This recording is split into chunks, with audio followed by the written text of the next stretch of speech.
Umabot na sa 19 ang naitalang namatay sa magnitude 7.8 na lindol sa Mindanao kanina. Makakausap natin sa linya ng telepono si Justine Ignacio. Justine, ano ang update sa lindol? Nandyan ka ngayon sa NDRRMC, Justine?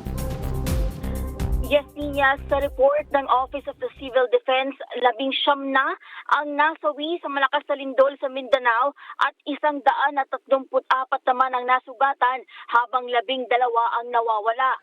Ayon sa OCD, 3 sa namatay ay mula sa Davao Occidental habang 5 ang sugatan. Sa Region 12 Sargent, 16 ang naitalang patay habang 129 ang sugatan. Habang 12 pa ang nawawala sa General Santos City. 2 sa mga namatay ay mula sa Tupi South Cotabato, 10 mula sa Gensan, 3 mula sa Glan at 1 naman mula sa Malapatan, Sarangani. Kanina meron na naiulat na 10,000 pamilya na in-evacuate, no? This is coming from Sarangani and Sultan Kudarat. And then meron din pong 700 families na apektado po, no? Sa ngayon naman, nakalapag na sa Davao City International Airport ang mga opisyal ng pamahalaan upang pamunuan ang pagtugon sa epekto ng magnitude 7.8 na lindol sa Sarangani.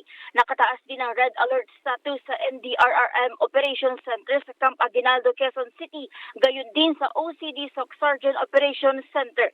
Yan muna ang latest. Balik sa'yo, Ninya. Oo, Justine, saan ba pinakamarami na itala yung casualties natin? Anong lugar at ano yung dahilan?